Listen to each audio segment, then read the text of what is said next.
আসসালামু আলাইকুম ওরহমতুল্লাহি ওবরাকাতুহ। আলহামদুলিল্লাহি রবিল আলমিন ওসলাত ওসালামু আলা রসুলিহি নবীল করিম ওবাদ। সুপ্রিয় দর্শক শ্রোতা, পৃথিবীর যে যেখান থেকে দেখছেন আপনাদের প্রত্যেককে নেক্সাস টেলিভিশনের প্রাত্যহিক প্রশ্নোত্তরমূলক আয়োজন প্রাণ নিবেদিত ইসলামী জীবন বিধানে স্বাগত জানাচ্ছি। আল্লাহ রব্বুল আলমিন পৃথিবীতে মানবজাতিকে পাঠিয়েছেন এই পৃথিবীকে আবাদ করবার জন্যে, এবং মানুষের জীবন ধারণের জন্যে আল্লাহ তাআলা তাদেরকে বিভিন্ন রকমের পেশা নির্ধারণ করে দিয়েছেন, সৃষ্টি করেছেন। মানুষ ইচ্ছায় কিংবা অনিচ্ছায়, কখনো শয়তানের প্ররোচনায় এই সমস্ত পেশার পরিপন্থী সকল পেশাকে একপার্শ্বে রেখে তারা কখনো গর্হিত পন্থায় অর্থ উপার্জন কিংবা জীবন ধারণের চেষ্টা করে। মানুষের ভেতরকার যে কুপ্রবৃত্তি রয়েছে সেই কুপ্রবৃত্তিগত কারণে মানুষ এই কাজগুলো করে থাকলেও ইসলাম নানাভাবে তাদেরকে নিরুৎসাহিত করেছে, এবং কখনো যদি এ ধরনের অপরাধ করেই ফেলে সে অপরাধের ক্ষেত্রে ইসলাম ছোট থেকে বড়তম শাস্তি নির্ধারণ করেছে। সুপ্রিয় দর্শক শ্রোতা, ইসলামে ছিনতাই এবং ডাকাতির কী শাস্তি রয়েছে আজ আমরা সে বিষয়ে কথা বলবো। এ বিষয়ে কথা বলবার জন্যে স্টুডিওতে আমন্ত্রণ জানিয়েছি মসজিদ আত-তাকওয়া বনানীর সম্মানিত খতিব মাওলানা মুস্তাফা জামান। আসসালামু আলাইকুম ওয়া রাহমাতুল্লাহি ওয়া বারাকাতুহু। আপনাদের সাথে মাওলানা মুস্তাফা জামান আপনাদের সকল জীবন ঘনিষ্ঠ প্রশ্নের উত্তর দেবেন এবং পাশাপাশি আজকের নির্ধারিত বিষয়ে কথা বলবেন। আপনাদের সাথে আমি রয়েছি মাহমুদুল হাসান হাশেমি। আপনারাও আমাদের সাথে যুক্ত হতে পারেন স্ক্রিনে প্রদর্শিত নাম্বারে ফোন করে কিংবা আমাদের Nexus television Islamic Facebook page অথবা ইউটিউব চ্যানেলে কমেন্টের মাধ্যমে। সুপ্রিয় দর্শক শ্রোতা, আমরা চলে যাচ্ছি আমাদের আজকের নির্ধারিত বিষয়ে। প্রথমেই শায়েখ আপনার কাছে জানতে চাই, ছিনতাই বা ডাকাতি এটি ইসলামের যে দণ্ডবিধি রয়েছে, ইসলামের যে শাস্তি আইন রয়েছে, যেটাকে হুদুদ অথবা আমরা তাজির হিসেবে জেনে থাকি, এটি আসলে কি ধরনের অপরাধ হিসেবে ইসলামী যে আইন সেটি গণ্য করে থাকে? শুকরান, জাযাকাল্লাহু খাইরান। বিসমিল্লাহ ওয়াসসালাতু ওয়াসসালামু আলা রাসূলিল্লাহ ওয়া আলা আলিহি ওয়া সাহবিহি ওয়া মান ওয়ালা। মহান আল্লাহ সুবহানাহু ওয়া তাআলার শুকরিয়া আদায় করছি জীবন ঘনিষ্ঠ এই ইলমে জ্ঞান সমৃদ্ধ হওয়ার এই সুবর্ণ সুযোগে যুক্ত হতে পেরে আলহামদুলিল্লাহ।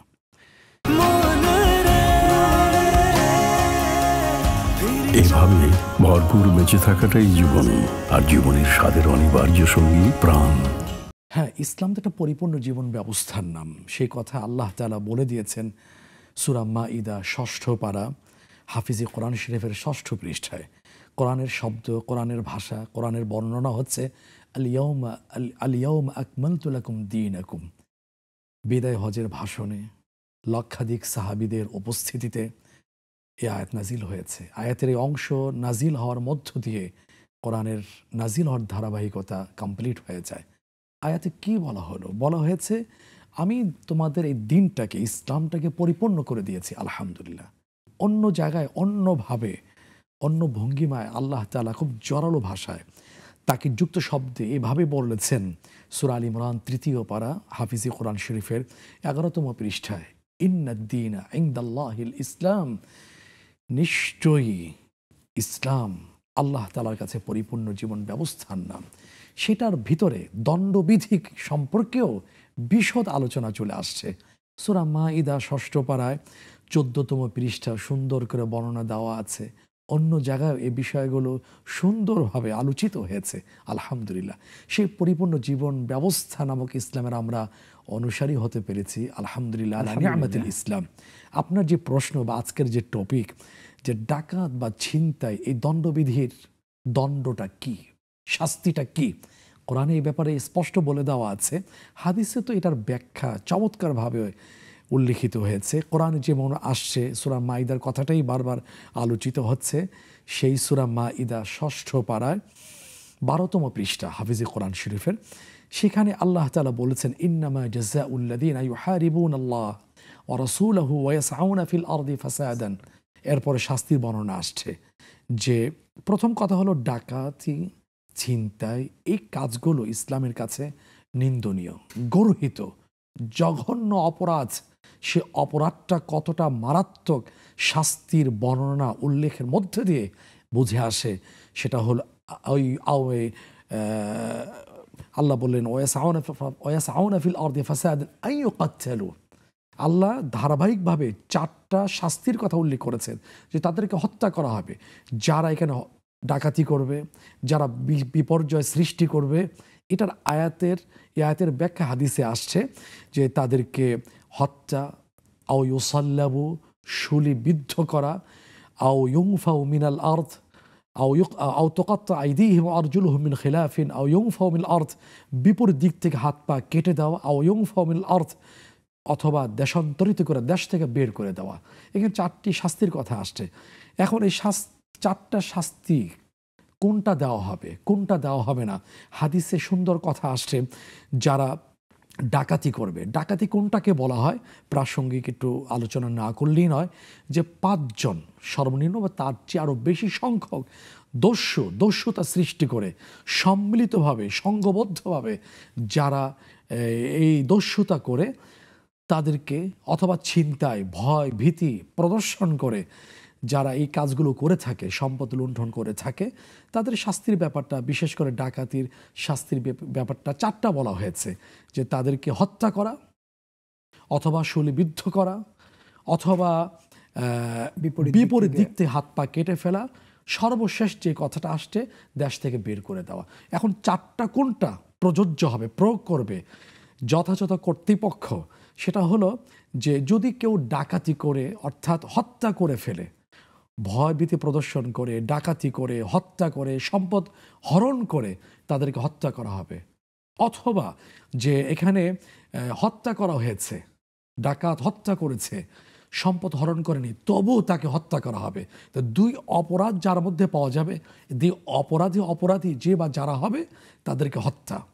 এরপরে দেখা যাচ্ছে যে ছিনতাই করেছে, ছিনতাইয়ের বিষয়টা আসছে, তাদের ব্যাপার হত্যার কথাটা আসেনি। হাদিসে আসছে যে তাদেরকে রাসূলুল্লাহ সাল্লাল্লাহু আলাইহি ওয়াসাল্লাম উম্মত থেকে খারেজ করে দিয়েছেন। আর কি বাকি থাকে? উম্মত বলে গণ্য করছেন না, উম্মত থেকে বহিষ্কার করে দিচ্ছেন। কিয়ামতের দিন যাকে শাফাতে সুপ্রিম পাওয়ার দেওয়া হবে, তিনি যদি বলে যান দুনিয়াতে, এই কথার যদি ঘোষিত হয়ে থাকে এবং স্বর্ণাক্ষরে লিপিবদ্ধ আছে, এই কিয়ামত পর্যন্ত, ইলা ইয়াউমিল কিয়ামা, কিয়ামত পর্যন্ত এই কথা বলবৎ থাকবে, সেটা হলো তাকে উম্মত বলে গণ্য করা হবে না। তো কার কাছ থেকে সুপারিশ পাবে, তা কার কাছ থেকে ধর্ণা দেবে কিয়ামতের দিন? আমাদের সাথে দর্শক আছেন, আমরা দর্শকদের কাছ থেকে প্রশ্নটি নিয়ে আসছি। দর্শক শুনতে পাচ্ছেন? জি, আসসালামু আলাইকুম। ওয়ালাইকুম আসসালাম ওয়া রাহমাতুল্লাহ। জি, আমার প্রশ্নটা একটু মন দিয়ে শুনবেন। জি, সংক্ষেপে বলতে হবে। আমার একটা জমি আছে, আমি 2 জনকে দিতে চাই, ঠিক আছে? তো একজনের ভাগে একটু কম পড়ে, 7 শতক, সে এটাতে খুশি না। কিন্তু আমার নিজস্ব চিন্তা ভাবনায়, মানে বিবেচনায়, যে তার পিছনে অনেক খরচ হয়েছে, অনেক, মানে আরেকজনের তুলনায় তার পিছনে অনেক খরচ হয়েছে। সেই হিসাবে আমি যদি তাকে 1/2 শতক কম দিই, তো ও যে খুশি না, এর জন্য কি আমি দায়ী হয়ে থাকবো? মানে সমান যে হইল না। জি, কিন্তু এই বুঝাইতে পারছেন হুজুর? জি জি, 2 জনকে যে সমান হলো না, কিন্তু সমান হলো না এই ক্ষেত্রে, ঠিক আছে, কিন্তু অন্যান্য সব ক্ষেত্রে আমি তার পিছনে প্রচুর খরচ করেছি। হ্যাঁ, তো সেক্ষেত্রে কি আমি দায়ী থাকবো? এটা একটা প্রশ্ন হুজুর। আর একটা প্রশ্ন হচ্ছে, আমার বড় বোন, উনি মনের কষ্টে, সাংসারিক সব ঠিক আছে, সব চলতেছে, সব গতানুগতিকই চলছে, কিন্তু স্বামীর সঙ্গে হাসি খুশি ভাবে থাকেন না। আচ্ছা, ঠিক আছে। মুখে হাসি মুখে কথা বলেন না, এটার জন্য কি উনি দায়ী হবেন, মানে গুনাহগার হবেন? জি জি বোন, অনেক ধন্যবাদ, প্রশ্নটি বুঝতে পেরেছি। আমার বড় বোন, জি জি, মানে ওনার স্বামী ওনার মানে যথাযথ দায়িত্ব করে না, বা ওনার কোনো ভালো মন্দ চিন্তা করে না, এই কষ্ট থেকেই উনি এমন একটা আচরণ করতেছেন ইদানিং 3 মাস ধরে। অনেক ধন্যবাদ, আপনার প্রশ্নটি বুঝতে পেরেছি। আমাদের সাথে আরো একজন দর্শক আছেন, আমরা দর্শককে আমাদের সাথে চাচ্ছি। শুনতে পাচ্ছেন? কে আছেন আমাদের সাথে? ওয়ালাইকুম সালাম। জি বোন, কেমন আছেন? আলহামদুলিল্লাহ। জি বোন, প্রশ্নটি করুন। আমার একটা প্রশ্ন ছিল, যে জি। গত বছর আমি অসুস্থ হয়ে যাই, এই যে রোজা রাখতে পারিনি, সেক্ষেত্রে আমার করণীয় কি, বা ফিদিয়া দিলে কাকে দিব, কিভাবে দিব? নিজেরা 4 মাস আমার বোন মারা গেছে, তার ক্ষেত্রে রোজা বাকি আছে, তো সেক্ষেত্রে আমার করণীয়টা কি, বা আমার বোনের জন্য আমি দোয়া করলে কিভাবে করবো, এই বিষয়ে জানতে চাইছিলাম। আচ্ছা, জি। অনেক আর অনেক মেয়েদের কি কবর জিয়ারত করা যাবে, এই বিষয়ে একটু যদি বলতেন। জি, বোন, আপনি আপনি আপনার ফোনের কাছে এসে প্রশ্নটি পুনরায় করুন। যেটা যে আমার কিছু রোজা আপনার বাকি আছে, অসুস্থ ছিলাম, সেজন্য রাখতে পারিনি। আচ্ছা, জি। সেক্ষেত্রে আমি এখন করণীয়টা কি, জি বোন, যে ঠিক রোজা আছে। রাখার জন্য, না রাখতে পারার জন্য যে ফিতরা দিতে হয়, তো কিভাবে দিব বা কে দিব, এরকম। ঠিক আছে। জি, জি বোন, বুঝতে পেরেছি আপনার প্রশ্নটি। ইনশাআল্লাহ শায়েখ আপনার প্রশ্নের উত্তর দেবেন। শায়েখ যেখানে আলোচনা করছিলেন যে ডাকাতির যে শাস্তিগুলো হ্যাঁ, রয়েছে। শাস্তিটা যদি হত্যা করে, সম্পদ লুণ্ঠন করে, হরণ করে, তার ক্ষেত্রে হত্যা হয়ে যাবে আচ্ছা, অথবা শিলুবিদ্ধ করা হয়ে থাকবে। আর যদি এমন হয়ে থাকে না, হত্যা করেনি, সেক্ষেত্রে ভয়ভীতি প্রদর্শন করেছে, ত্রাস সৃষ্টি করেছে, সন্ত্রাসবাদ তার থেকে সংগঠিত হয়েছে, তা ওই ওমফাও মিনাল আর্থ, তাকে দেশ থেকে বের করে দেওয়া, এটা সরকার নির্ধারণ করবে, বা যথাযথ কর্তৃপক্ষ, অথরিটি যে আছে, এটা নির্ধারণ করে থাকবেন। জি, অনেক শুকরিয়া শায়েখ। আমরা ছোট একটা বিরতির পরে ফিরছি। ইনশাআল্লাহ। দর্শক আমাদের সাথেই থাকুন।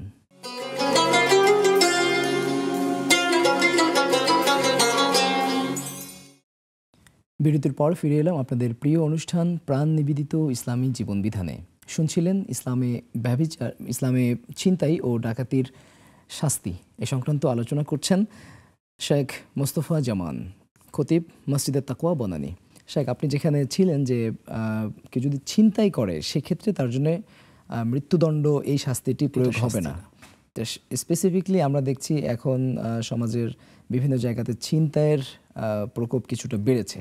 তো এই ক্ষেত্রে এই ছিনতাইয়ের কি শাস্তি হতে পারে? হ্যাঁ, এটা তো প্রথম কথা হচ্ছে, এটা জঘন্য অপরাধ। হত্যার এই দণ্ডে তাকে দণ্ডিত করা যাবে না, অর্থাৎ মৃত্যুদণ্ড কার্যকর করা যাবে না। সে তো প্রকাশ্যে এই কাজটা করছে।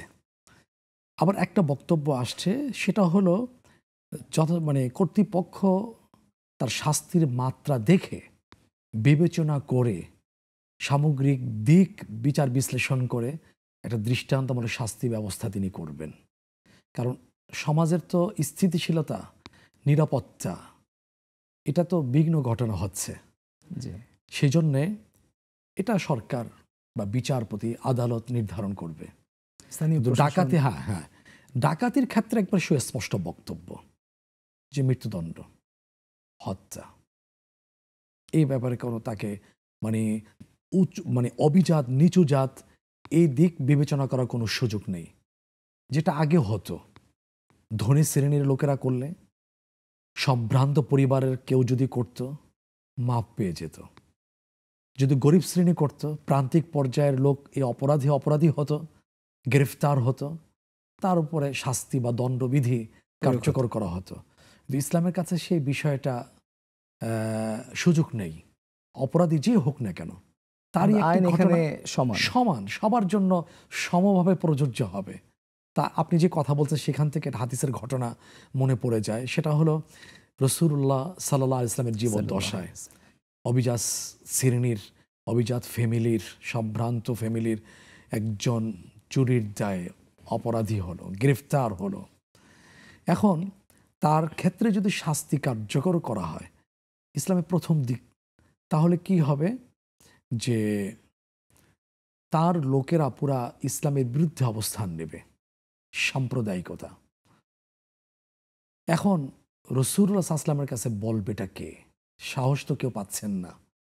অবশেষে যায়েদ ইবনে হারিস রাদিয়াল্লাহু তাআলা আনহুকে অনুরোধ করা হলো, আপনি যান। রাসূল কারীমের পালক পুত্র বলা হতো, হ্যাঁ, পালক পুত্র। এখন এক পর্যায়ে গেলেন, অন্যদের অনুরোধে যখন গিয়ে বললেন কি হলো অবস্থাটা, এমনিতেই ছিলেন রাসূলুল্লাহ সাল্লাল্লাহু আলাইহি ওয়াসাল্লাম লাল সুন্দর। এই কথাটা শুনে রাগে, ক্ষোভে লাল আভাটা পুরা চেহারা ছড়িয়ে যায়।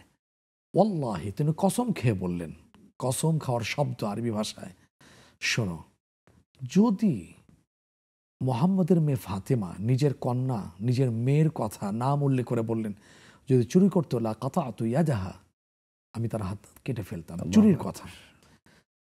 এখন মেয়েকেও ছাড় দেওয়া হতো না। অবশেষে ওই মহিলার ক্ষেত্রে দণ্ডবিধি কার্যকর করা হয়ে থাকে। কারণ পিছনের কওম উম্মতের ক্ষেত্রে এমন ঘটনা ঘটেছে, যে এই ঘটনা আমরা একটু আগে উল্লেখ করেছি, যে বিভেদ করার কারণে, বৈষম্য সৃষ্টি করার কারণে উঁচু জাত আর নিচু জাত, এই দুই জাতের মধ্যে বিভাজন, শাস্তি, দণ্ডবিধি কার্যকর করার ক্ষেত্রে সেখানে বৈষম্য না থাকার কারণে, বৈষম্যহীনতা হওয়ার কারণে, বৈষম্যতা থাকার কারণে বিশৃঙ্খলা সৃষ্টি হয়েছে। আল্লাহর এই বিধি, দণ্ডবিধি ক্ষেত্রে বিভাজন করার কারণে সেখানে স্থিতিশীলতা সৃষ্টি হয়নি। বড়রা আরও সাহস পেয়েছে, অন্যায় আরও বেশি করার দুঃসাহস তারা পেয়েছে। আমাদের সমাজে তাই হচ্ছে। আমি অমুক দলের, অমুকের ভাগ্নে, অমুকের ভাতিজা, অমুক অমুক আদর্শের, দেখা যায় পার পেয়ে যায়। দেখেছে যে সরকারের আমলে হোক না কেন, শাসন আসলে প্রতিষ্ঠা ওইটা হচ্ছে না। আইনের শাসন প্রতিষ্ঠা ছিল না। ঠিকই বলেছেন। প্রসঙ্গক্রমে চুরির বিষয়টা এসেছে আমাদের সামনে, যে চুরিরও আসলে একটা শাস্তি কোরআন বর্ণিত আছে, আমরা সেটা শুনবো। তবে তার আগে আমাদের যে দর্শক প্রশ্ন করেছিলেন, একজন বোন প্রশ্ন করেছেন যে মাহে রমাদানে তার 2টি রোজা তিনি মিস করেছেন, কাজা হয়েছে, তিনি অসুস্থ থাকবার কারণে বা যে কোনো কারণে। এখন আসলে তিনি সেই 2টি রোজার ব্যাপারে কিভাবে কাজা করবেন, কাফারা করবেন, বা কি করতে হবে তাকে? কাফারা শব্দ আসলে তো ভিন্ন কথা আসবে। যদি 2টা রোজা শুরুই না করে থাকেন অসুস্থতার কারণে, এক অসুস্থতা মা বোনদের মাসিক অসুস্থতা, সেখানে তো একটা সুযোগ আছে বাকি 11 মাস রাখার। আয়েশা রাদিয়াল্লাহু তাআলা আনহার এই মাসিক অসুস্থতার কারণে রাখতে পারতেন, যেগুলো ছুটে যেত সেগুলো পরবর্তীতে শাবান মাস, রমাদানের আগের মাসে ওই কাজাগুলো রেখে দিতেন। কেন? যেহেতু এই মাসে দীর্ঘ নফল রোজা রাখতেন বিশ্বনবী জানাবে মোহাম্মদ রাসূলুল্লাহ সাল্লাল্লাহু আলাইহি ওয়াসাল্লাম। এখন মা বোনদের তো 11 মাস সুযোগ আছে, সুযোগ বুঝে রেখে ফেলা। এখন রমাদানের পরে শাওয়াল মাস আসে, শাওয়াল মাসে 6টা রোজার বিশাল সওয়াবের কথা হাদিসে সুস্পষ্টভাবে উল্লেখিত হয়েছে। ওনার রাখার মা বোনদের ব্যাপারে বিশাল সুযোগ আছে, রাখতে পারেন যে কোনো সময়। ইচ্ছাকৃতভাবে যদি কেউ 2টো রোজা মিস করে, সেক্ষেত্রে তো কঠিন। হাদিসে আসছে মান আফতার, কেউ যদি রমাদান মাসে রোজা ভেঙে ফেলে, না রাখে, তাহলে সারা জীবন, সারা বছর, সারা জীবন রাখলেও রমাদানের ও রোজার মান কখনো পাবে না, কখনো পাবে না। এটা বড় একটা মিস করা হয়েছে। আফসোস করা, অনুতপ্ত হওয়া, অনুশোচনা প্রকাশ করা, আল্লাহকে বলা আল্লাহ বুঝি নাই, নফসের তাড়নায়, শয়তানের ওয়াসওয়াসায়, পারিপার্শ্বিকতার কারণে আমি ভুল করেছি, আস্তাগফিরুল্লাহ, সরি আল্লাহ, তোমার কাছে ক্ষমা চাই। আল্লাহর কাছে ক্ষমা চাওয়া মনের থেকে যদি আসে, তাহলে তো ইল্লা মান তাবা ওয়া আমানা ওয়া আমিলা সালিহান ফাউলাইকা ইউবাদদিলুল্লাহু সাইয়্যাতিহিম হাসানাত, আল্লাহ তো সদয় হবেন, তওবা কবুল করবেন। যদি মনের থেকে আসে, হৃদয় টাচ করে যদি আসে, তাহলে তো ওই গুনার জায়গাটা ডিলিট করে দিয়ে গুনার জায়গাটা নেকি দিয়ে পরিবর্তন করে দিয়ে থেকে অনুতপ্ত হওয়া। অবশ্যই। আমাদের সাথে দর্শক আছেন, আমরা দর্শককে আমাদের সাথে কানেক্ট করছি। এভাবে ভরপুর বেঁচে থাকাটাই জীবন, আর জীবনের স্বাদের অনিবার্য সঙ্গী প্রাণ। শুনতে পাচ্ছেন? আসসালামু আলাইকুম। ওয়ালাইকুম আসসালাম। আমার 2টা প্রশ্ন আছে, বুঝছেন? জীবন আমার প্রথমত হচ্ছে, আমি আশা নামাজ পড়ি, সূরা মুলুকটা পড়ি, কিন্তু প্রতিদিন সূরা মুলুকটা পড়ি, আপনার কিনা এই পুরাটা পড়ি। আর যদি কোনো সময় মাঝে মধ্যে না পড়তে পারি, অর্ধেক পড়ি, তাহলে এটা কি আমার সওয়াব হবে? আর একটা প্রশ্ন হচ্ছে, আমি মাঝে মাঝে প্রতিদিন যদি সময় পাই, আমি সুবহানাল্লাহি ওয়া বিহামদিহি সুবহানাল্লাহিল আযীম এটা 100 বার পড়ি। আর যদি জোহর নামাজের সময় লা ইলাহা ইল্লাল্লাহ পড়ি, মাগরিবের নামাজের সময় আল্লাহু আকবার পড়ি। এগুলা তো ইয়াগুলা জিকিরগুলা কি ভালো আছে, আপনার সাথে সম্মানিত আছে? এগুলা কি পড়লে কি এটার ফজিলত সম্পর্কে জানতে চাচ্ছেন? জি বোন, বুঝতে পেরেছি, অনেক শুকরিয়া।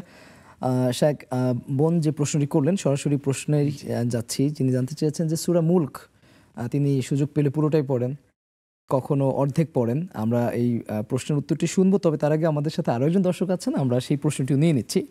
জি দর্শক। হ্যালো, আসসালামু আলাইকুম। ওয়ালাইকুম আসসালাম। জি, আমার পরিচিত একটা মেয়ে, 6টা বিয়ে করছে, 5 নাম্বারটা ডিভোর্স করে 6 নাম্বার যে খ্রিস্টানিক বিয়ে করছে। এখন সে খ্রিস্টান, তার বাপ হাজি, মা হাজি। তো এই খ্রিস্টানের সঙ্গে সংসার করতেছে। আর 2 নাম্বার প্রশ্ন যে ওই হামদান কাশিদান, আপনার ওটা কি? আপনার প্রশ্নটি সংক্ষেপে করুন, যে একজন ভদ্রমহিলা তিনি 6টি বিয়ে করেছেন। হ্যাঁ, 5টা ডিভোর্স। জি। 6 নাম্বার যে খ্রিস্টানিক করছে। খ্রিস্টান। জি, আচ্ছা, খ্রিস্টানের সাথে এখন সংসার করতেছে। এটা কি তার বাবা হাজি মানুষ, মা হাজি মানুষ? ওকে, জি। এটা আরেকটা প্রশ্ন, যে হামদান কাশিদান, এটা কি বলা ফরজ নামাজে পড়া যাবে? জি, অনেক শুকরিয়া। বল। আর আরেকটা প্রশ্ন হুজুর, জি। আমার হাজবেন্ড মারা গেছে, কিন্তু আমার মানতে পারি না, মনে হয় ওখানে না গেলে মারা যেত না। এটা কি আমার পাপ হয় এই কারণে? জি, ঠিক আছে বোন, আপনার আচ্ছা, সবগুলো আসসালামু প্রশ্নের উত্তরই শায়েক দেবেন। তবে সুপ্রিয় দর্শক, আমরা প্রশ্নের উত্তরে যাবার আগে আরও একটি বিরতি নিচ্ছি।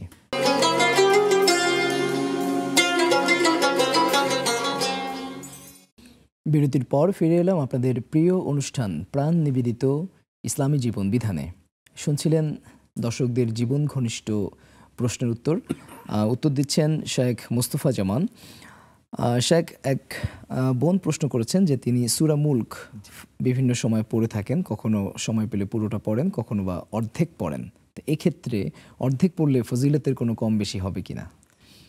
হাদিসের ভাষ্য অনুযায়ী তো অর্ধেক কমপ্লিট যদি না করে থাকেন তাহলে সমস্যা আছে। কারণ যেইভাবে পড়ার কথা আসছে ফজিলতটা ওইর উপরে নির্ভর করে, আল্লাহু আলাম। আর যতটুকু পড়া হবে কোরআন হিসাবে তো আছেই বক্তব্য, মান জা বিল হাসানাতি ফালাহু আশরু, মান ক্বারা হারফান মিন কিতাবিল্লাহ ফালাহু আশরু হাসানাত। কোরআনের একটা হরফ যদি পড়া হয় 10টা নেকি আল্লাহ তাআলা দান করেন। এই ক্ষেত্রে তো যতটুকু পড়া হোক না কেন সওয়াব পাবেন। কিন্তু সূরা মুলকের ব্যাপারে আলাদা লোভনীয় যে ফজিলতের কথা, পুরস্কারের কথা আসছে, শাফিআতুন মানিআতুন, যে নিয়মিত যে সন্ধ্যায় পড়বে, ঘুমের আগে পড়বে, এই সূরা মুলক তার সপক্ষে শাফাত করবে এবং শাফাতটা আল্লাহ দরবারে গৃহীত হবে। সুবহানাল্লাহ। মানিআতুন অর্থাৎ জাহান্নামে যাওয়ার জন্য বাধা হয়ে দাঁড়াবে, অন্তর হয়ে দাঁড়াবে। সেজন্য ফজিলতটা পাওয়ার জন্য পুরাটাই পড়াটাই হাদিস বলছে। বাট অর্ধেক পড়লে তিলাওয়াতের সওয়াব সেটা হয়ে যাবে। হ্যাঁ, সেটা হয়ে যাবে ইনশাআল্লাহ। তিনি আরেকটি প্রশ্ন করেছেন যে সুবহানাল্লাহি ওয়া বিহামদিহি অথবা বিভিন্ন সময়ে বিভিন্ন রকমের তাসবিহাত সালাতের আগে পড়ে তিনি পড়ে থাকেন। তো এগুলোর ফাজাইল সম্পর্কে তিনি জানতে চেয়েছেন। হ্যাঁ, সুবহানাল্লাহি ওয়া বিহামদিহি সুবহানাল্লাহিল আযীম, এটা তো খুব চমৎকার অসাধারণ তাসবিহ। কোরআনের পরে সবচেয়ে বিশুদ্ধতম কিতাব, আসাহুল কিতাব বাদা কিতাবিল্লাহি তাআলা সহিহ আল বুখারী। কোরআনের পরে সবচেয়ে বিশুদ্ধতম কিতাব বুখারী, সহিহ বুখারী। সেই সহিহ বুখারীর লাস্ট হাদিস যে সুবহানাল্লাহি ওয়া বিহামদিহি সুবহানাল্লাহিল আযীম, এইটার ফজিলত তো রাসূল সাল্লাল্লাহু আলাইহি ওয়াসাল্লাম বলেই দিয়েছেন যে কালিমাতানি হাবিবাতানি ইলার রহমান, দুটো কালিমা আছে, দুটো কথা আছে আল্লাহর কাছে খুব প্রিয়। খাফিফাতানি আলাল লিসান, উচ্চারণে খুবই হালকা সহজ। থাকিলাতানি ফিল মিজান, উচ্চারণে কয়েক সেকেন্ড লাগে, কিন্তু এটার ওজন এত ব্যাপক, এত বিশাল, এত অনেক হবে যে এটা পরিমাপের যন্ত্রে অনেক ওজনদার হয়ে যাবে। সুবহানাল্লাহ, এটা ফজিলত। আরেকটা কথা তিনি বলেছেন লা ইলাহা ইল্লাল্লাহ, এটার ফজিলত কি? এটা হলো সব নবীদের অভিন্ন বক্তব্য ছিল, অভিন্ন স্লোগান ছিল। সব নবীরাই প্রথমে এই কথাটা যোগ করেছেন দাওয়াত দেওয়ার ক্ষেত্রে স্বজাতিকে। সেটা হলো ইয়া কওমি ইবুদুল্লাহ মা লাকুম মিন ইলাহিন গায়রি, হে আমার জাতি, তোমরা সে আল্লাহর ইবাদত করো যে আল্লাহ ছাড়া কোনো আর ইলাহ মাবুদ নেই। শুরুতে যোগ করতেন লা ইলাহা ইল্লাল্লাহ। মুসা কালিমুল্লাহ লা ইলাহা ইল্লাল্লাহ, ঈসা রূহুল্লাহ লা ইলাহা ইল্লাল্লাহ, এভাবে মুহাম্মদুর রাসূলুল্লাহ। সব নবীর কালিমার শুরু এই অংশটা ছিল। এজন্য এই কালিমার ব্যাপারে কথা আসছে যে আফদলু যিকরি লা ইলাহা ইল্লাল্লাহ, সবচেয়ে শ্রেষ্ঠ জিকির হলো, সর্বোত্তম জিকির হলো লা ইলাহা ইল্লাল্লাহ, লা ইলাহা ইল্লাল্লাহ। আর এটা এত দামি, এটা বলে রিসালাতে স্বীকৃতি দিয়ে এর উপর যদি জীবনটা চলে যায়, মৃত্যু হয়, তাহলে সে জান্নাতে যাবে, আজ হোক কাল হোক। এটা এত দামি, আর কেউ পড়লো না, পুরো পৃথিবীর 800 কোটি মানুষের সে সেবা করলো, কিন্তু এই কালিমা তার মুখ থেকে উচ্চারিত হয়নি, বিশ্বাসও করেনি, এর উপরে তার মৃত্যু হয়নি, তাহলে ফাউমাত্তিউহু কালিলা। সূরা বাকারা প্রথম পারা 18 পৃষ্ঠা শেষ বলছেন ভালো যে কাজ যে করেছে, সেবামূলক কাজ, অর্থ দিয়ে, ডলার দিয়ে, ইত্যাদি ইত্যাদির মাধ্যমে যেটা মিডিয়াতে এসে থাকে, দুনিয়াতে আল্লাহ দিয়ে দেবেন। ওমা লাহু ফিল আখিরাতি মিন খালাক, আল্লাহর সুস্পষ্ট বক্তব্য হলো আখিরাতে তার কোনো বরাদ্দ থাকবে না। বরাদ্দ থাকার জন্য কাউলু লা ইলাহা ইল্লাল্লাহ মিফতাহুল জান্নাহ, এটা হলো এই কালিমা, এটা হলো জান্নাতের চাবি। সুতরাং এই কালিমার কোনো বিকল্প নেই। তাসবির ক্ষেত্রে, ফজিলতের ক্ষেত্রে ওই সুবহানাল্লাহ ওয়া বিহামদিহি সুবহানাল্লাহ আযীমের কোনো বিকল্প নাই। এছাড়া আরও আছে আলহামদুলিল্লাহ, হাদিসে আসছে তামলাউল মিজান আও তামলাউ মা বাইনাস সামাই ওয়াল আরদ। আলহামদুলিল্লাহ, আল্লাহর প্রশংসা জ্ঞাপক এই কালিমাগুলো যদি পড়ে তাহলে আসমান জমিনের মধ্যবর্তী বিশাল বিস্তৃত জায়গা নেকি দিয়ে ভরে দেওয়া হয়। বিশাল জায়গা কতটুকু জায়গা কেউ বলতে পারে না। জমিন থেকে আকাশ, এই মাঝখানের জায়গাটুকু কত কোটি কোটি আলোকবর্ষ আসমান দূরে, কেউ এই পর্যন্ত আবিষ্কার বা উদ্ঘাটন করতে পারেনি। সে আল্লাহ নেকি দিয়ে ভরে দেবেন। আর সুবহানাল্লাহ যদি একবার বলি তাহলে সেই জান্নাতের বিশাল বিস্তৃত খালি জায়গা এটা বৃক্ষরোপণ হয়ে যায়। এটা কি বিশ্বাস হয় না? আজকের ওদিন দেখলাম দুবাইতে যে চোখের ইশারায় গাড়ি আসছে, ড্রাইভার নাই, তো মানুষ কর্তৃক উদ্ভাবিত যদি চোখের ইশারায় শব্দ দিয়ে, হাতের তালু আওয়াজ দিয়ে যদি এগুলো হয়ে থাকে, তাহলে যে আল্লাহ এই মেধাটা দিলেন, সে আল্লাহ রসুল সাল্লাল্লাহু কথাটা শুনিয়ে দিলেন যে কিয়ামতের দিন অর্থাৎ হাশরের ময়দানে বিশাল খালি জায়গায় জান্নাতে সুবহানাল্লাহ বলার মধ্য দিয়ে বৃক্ষ এটা রোপণ করা হয়ে যাবে। এইভাবে করে এই কালিমাগুলোর অনেক ফজিলত আসছে। শেখ, আরেক বোন প্রশ্ন করেছেন যে একজন বোন তিনি বেশ কয়েকটি বিবাহ করেছেন এবং ডিভোর্স নিয়েছেন, এবং অবশেষে তিনি একজন খ্রিস্টান একজন পুরুষকে তিনি বিয়ে করেছেন। এক্ষেত্রে তার এই যে ডিভোর্স নেয়া কিংবা খ্রিস্টান একজন পুরুষকে বিয়ে করা, এ ব্যাপারে ইসলামের বক্তব্য কি? এভাবে ভরপুর বেঁচে থাকাটাই জীবন, আর জীবনের স্বাদের অনিবার্য সঙ্গী প্রাণ। ডিভোর্স আরবিতে বলে তালাক, বিচ্ছেদ, ইসলামে আছে। যেহেতু ইসলাম কমপ্লিট জীবনের ব্যবস্থার নাম, হিন্দু ধর্মে নাই, খ্রিস্টান ধর্মে নাই, ইসলামে রাখা হয়েছে, কিন্তু আকমালুল কাবায়ে সবচেয়ে নিকৃষ্ট একটা বিষয়। এখন আমি যতটুকু শুনতে পেয়েছি শব্দ থেকে, প্রশ্নকারিনীর ভয়েস থেকে, সেটা হলো যদি নারী নিজের থেকে তালাক দিয়ে থাকে, এই তালাক কার্যকর হয় না। কারণ তালাকের একচ্ছত্র ক্ষমতা আল্লাহ তাআলা পুরুষকে দিয়েছে। কারণ নারী হয় আবেগী, সে আবেগ তাড়িত হয়ে দিয়ে ফেলতে পারে। ভালো লাগে না, অভিষেকটা ভালো লাগে, পাশেরটা ভালো লাগে, স্বামীর আচরণ আর আমার কলিকের আচরণ পার্থক্য, তার মুখ থেকে যেটা বেরিয়ে আসে সেটা আমার কানে মধু বর্ষিত হয়, আবেগ তাড়িত হয়ে তালাক দিয়ে দিতে পারে। এই জন্য তালাকের ক্ষমতা নারীকে দেওয়া হয়নি। এই জন্য নারী যদি নিজের থেকে তালাক দেয়, ডিভোর্সনামা পাঠায়, ওই তালাক কার্যকর হয় না। এরপরেও এখানে যে খোলার যে বিধানটা রয়েছে, খোলার বিধানটা তো বর্তমানে তো সরকার এই কাবিননামার মধ্যে কয়েকটা ধারা উল্লেখ করে দিয়েছে। যে ইসলামের কথাটা এখানে প্রতিফলন ঘটেছে সেটা হলো স্বামী নিরুদ্দেশ। যেমন কিছুদিন আগে একজন ডিফেন্সের বড় কর্মকর্তা এত বছর পর্যন্ত অমুক জায়গায় ছিলেন, কোনো হদিস পাওয়া যাচ্ছিল না, তারা ধরে নিয়েছেন, খোঁজা অনুসন্ধান সব কিছু করার পরে উনি হয়তো আর বেঁচে নেই, এই জন্য তার স্ত্রী অন্য জায়গায় বিয়ে বসেছেন, বিয়ে দেওয়া হয়েছে। এটাও হয়েছে নিরুদ্দেশ। এতটা বছর পর্যন্ত মানে সব জায়গায় খোঁজাখুঁজি, সব ব্যবস্থা গ্রহণ করার পর যদি কোনো খোঁজ খবর না পাওয়া যায় থাকে, তাহলে তিনি দিয়ে দেন আদালতের মাধ্যমে। আরেকটা হয়ে থেকে শারীরিকভাবে অক্ষম, চিকিৎসাও নিচ্ছেন, সুস্থ হচ্ছেন না, এবং অভিজ্ঞ মুসলিম ডাক্তারও বলে দিয়েছে যে আল্লাহর এই নিয়ামত যৌবন আপনি আর ফিরে পাবেন না, সেক্ষেত্রেও মানে নিয়ে নিতে পারেন। কিন্তু এছাড়া ভালো লাগেনি, ঝগড়া লেগেছে, কত কথা শুনেছি, আচরণ আমাকে আহত ব্যথিত করেছে, দিয়েছে, তালাক হবে না। তারপরেও বোনের কথা থেকে যদি এই কথাটা এসে থাকে, সেটা হলো হ্যাঁ আগের স্বামীর একাধিক স্বামী থেকে তালাক পেয়েছেন, ডিভোর্স পেয়েছেন, তাহলে ঠিক আছে। কিন্তু পরবর্তীতে লাস্টে যে বলেছে খ্রিস্টান, এটা তো বিয়ে হবে না, তো এই বিয়েটা হবে না। যদিও বলা হয়েছে আহলে কিতাব, আসমানি কিতাবধারী ইহুদি এবং খ্রিস্টান, কিন্তু তারা কি আজকে তাওহীদবাদী আছে? কারণ মুশরিকের সাথে তো কারো বিয়ে হতে পারে না। সূরা বাকারা ২য় পারা ১৪তম পৃষ্ঠা আল্লাহ তাআলা সুস্পষ্টভাবে ওয়ার্ডার মানে নিষেধ সূচক শব্দ দিয়ে বলেছেন, সিগা নাহির সিগা দিয়ে, ওয়ালা তানকিহুল মুশরিকাতি হাত্তা ইউমিননা ওয়ালা আমাতুন মুমিনাতুন খায়রুম মিন মুশরিকাতিন ওয়ালাউ আ'জাবাতকুম। এরপরে আবার সে মুযাক্কার পুরুষবাচক শব্দ দিয়ে ওয়ালা তানকিহুল তানকাহুল মুশরিকিন হাত্তা ইউমিনু, অর্থাৎ এখানে ইহুদি খ্রিস্টান এদের সাথে বিয়ে হয় না। এটা হলো সংখ্যাগরিষ্ঠ ইসলামী স্কলারদের সুস্পষ্ট অভিন্ন বক্তব্য, কারণ তারা আজকের সেই তাওহীদবাদী একত্ববাদী এটা পাওয়াটা খুবই দুষ্কর। সুতরাং ঈমান বাঁচানোর স্বার্থে এই বিয়েটা না হওয়াটাই ঈমানের জন্য, আখিরাতের জন্য নিরাপদ।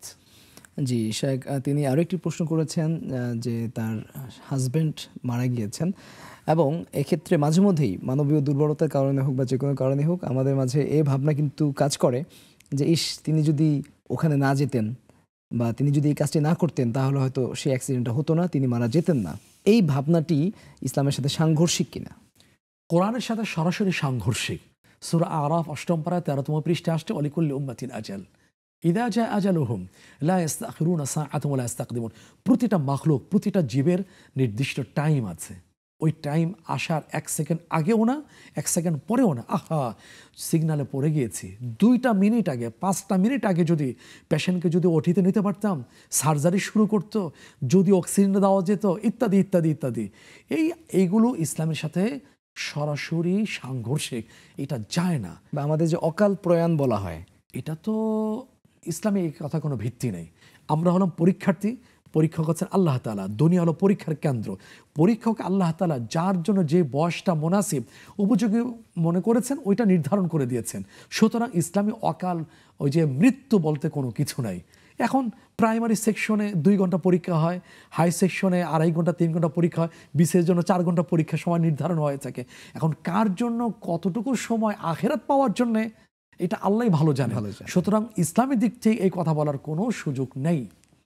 জি শেখ, আর যে আগের কথাটা মহতারাম, সেটা হলো যে না বের হলে মারা যেতেন না, না এটা বলা যাবে না। যারা বের হয় না তারা কি মারা যায় না? যারা চিকিৎসা নেয় না তারা কি মারা যায় না? যারা একবার অর্গানিক খাবার খায় তারা কি মারা যায় না? অবশ্যই। যারা ডাক্তার তারা কি মারা যায় না? যারা উন্নত রাষ্ট্রে বসবাস করে তারা কি মারা যায় না? যারা এই যে করোনার সময় পশ্চিমা বিশ্বে যারা পরিষ্কার পরিচ্ছন্নতা একবারে শীর্ষে ছিলেন, তাদের মৃত্যু কি বেশি হয়নি? আমাদের মতো গরিব দেশ, তৃতীয় উন্নয়নশীল দেশ, আমাদের দেশে তো সে অনুযায়ী সে অনুপাতে তো মৃত্যুরা একেবারেই তো উল্লেখ করার মতো নয়। অথচ একসাথে গাদাগাদি করে কই মৃত্যু তো হয়নি। সুতরাং ওইভাবে বলা যাবে না। এটা একটা সংশোধনের প্রশ্ন ঈমানের জন্যে, ঈমান সুরক্ষার স্বার্থে এই কথা আমি বলবো না যে বের না হলে, চিকিৎসা যদি না হতো, অমুক জায়গায় যদি যাওয়া না হতো তাহলে মৃত্যু হতো না, এই কথা বলবো না। হ্যাঁ, সতর্ক থাকার কথা বলা হয়েছে, যেমন সূরা নিসা ৫ম পারা ৮ম পৃষ্ঠা আসছে ইয়া আইয়ুহাল্লাযীনা আমানু খুযু হিযরাকুম, হে ঈমানদাররা তোমরা সাবধানতা অবলম্বন করো। আমিও অবলম্বন করব, কিন্তু এই কথা বলবো না, মুখ থেকে বেরিয়ে যাবে না যে আমি বের না হলে, অমুক জায়গায় না গেলে আহারে বেঁচে যেত, মৃত্যুবরণ করতো না, আমিও বিধবা হতাম। এ কথা বলার সুযোগ ইসলামে নেই। জি, অনেক শুকরিয়া। দর্শক মণ্ডলী, শুনছিলেন আপনাদের জীবন ঘনিষ্ঠ প্রশ্নের উত্তর। আমরা আরেকটি বিরতির পরে ফিরে আসছি আমাদের আজকের অনুষ্ঠানের পরবর্তী অংশে। ততক্ষণ আমাদের সাথেই থাকুন।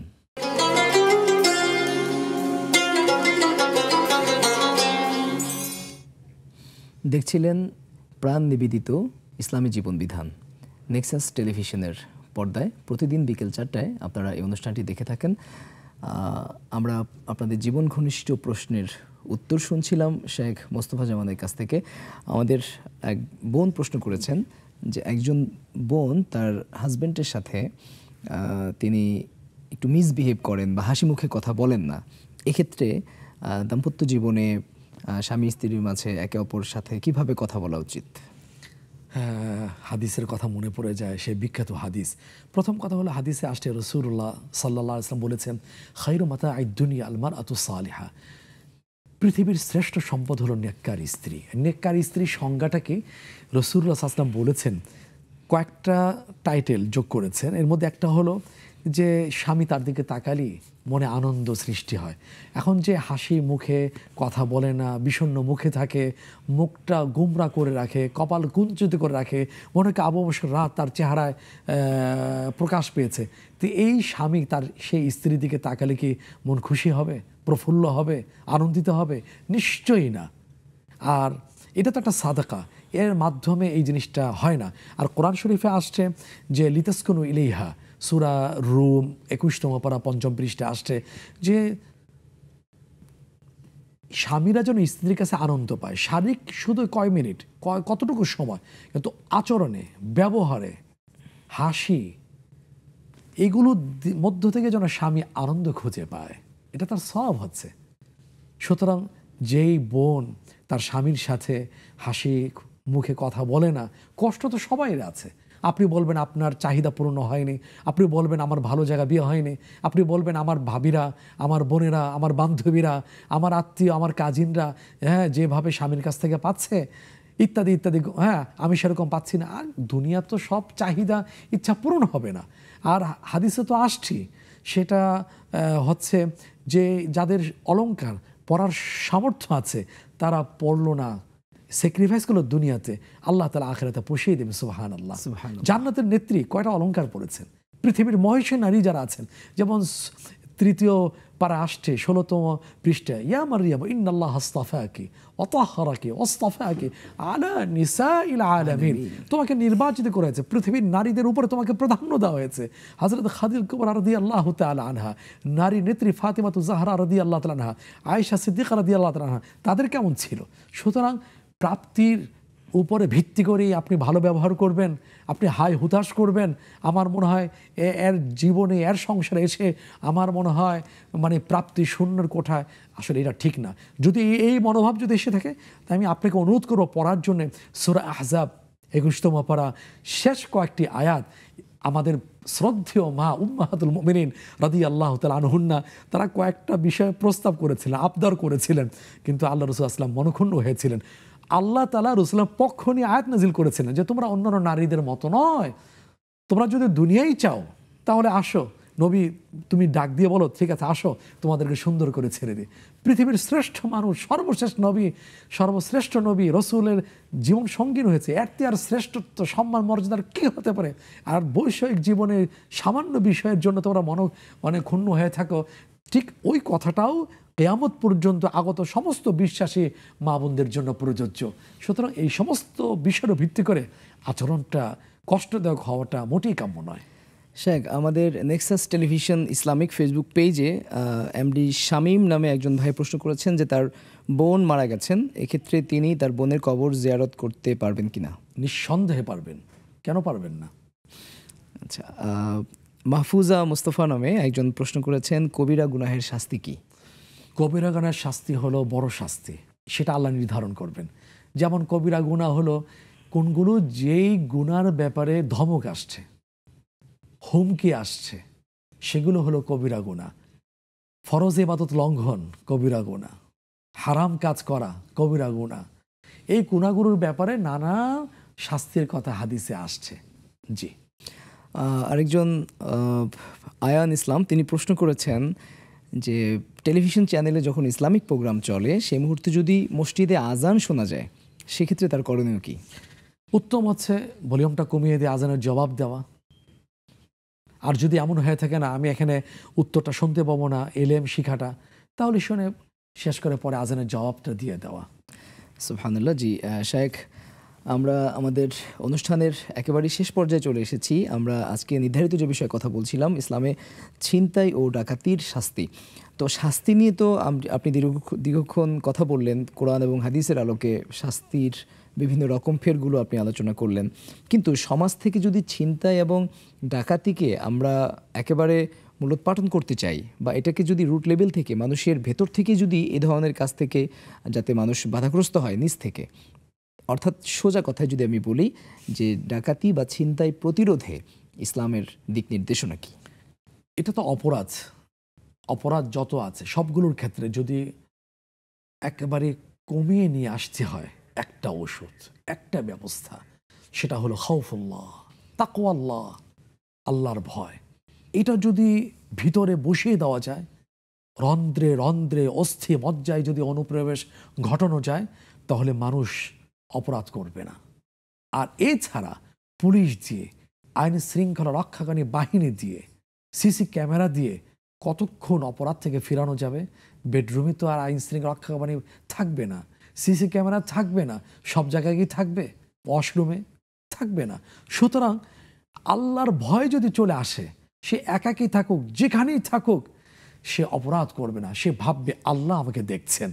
এই কারণেই তো রোজার বিধান আরোপ করার পরেই শেষে যোগ করে দেওয়া হয়েছে সূরা বাকারা 2য় পারা 6ষ্ঠ পৃষ্ঠা, ইয়া আইয়ুহাল্লাযীনা আমানু কুতিবা আলাইকুমুস সিয়াম কামা কুতিবা আলাল্লাযীনা মিন ক্বাবলিকুম লাআল্লাকুম তাত্তাকুন। রোজার বিধান দেওয়া হয়েছে এই জন্য যে তোমরা তাকওয়া, আল্লাহর ভয় অর্জন করতে পারো। অর্থাৎ তাকওয়া অর্জন করলে যে কোনো আল্লাহর ভয়, অপরাধ, যে আল্লাহ আমাকে দেখছেন, আল্লাহু ইয়ারানি, আমি যেখানেই থাকি আল্লাহ আমাকে দেখছেন, এই বোধটুকু যদি মানুষের ভিতরে যদি জাগিয়ে দেওয়া যায়, শানিত রাখা যায়, তাহলে আশা করা যায় ওই সমাজের সংখ্যাগরিষ্ঠ মানুষ যদি মুত্তাকি, তাকওয়াবান, পরহেজগার যদি হয়ে যায়, তাহলে ওই সমাজ থেকে ডাকাতি, ছিনতাই, ইনশাআল্লাহ। চুরি, অপরাধ কমে যাবে। জি, এটা শেখ। কোনো, এটা শুধু কাল্পনিক মানে অর্থাৎ মুখের কথা না, এটা কোনো গল্প না, কল্প কাহিনী না, এটা তো সাহাবে কেরামদের যুগে, খলিফায়ে জি, রাশিদুদের শেখ, যুগে। আপনাকে অনেক ধন্যবাদ। আমরা প্রমাণ আছে। অনুষ্ঠানের একেবারেই শেষে চলে এসেছি।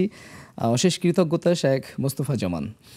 সুপ্রিয় দর্শক, এতক্ষণ শুনছিলেন প্রাণ নিবেদিত ইসলামী জীবন বিধান নেক্সাস টেলিভিশনের পর্দায় প্রতিদিন বিকেল 4টায় আপনারা সরাসরি প্রশ্নোত্তরমূলক এই অনুষ্ঠানটি দেখে থাকেন। আপনাদের আজকে যারা আমাদের সাথে দীর্ঘক্ষণ ছিলেন সবাইকে আন্তরিক অভিবাদন জানিয়ে আজকের মতো বিদায় নিচ্ছি। আল্লাহ হাফেজ।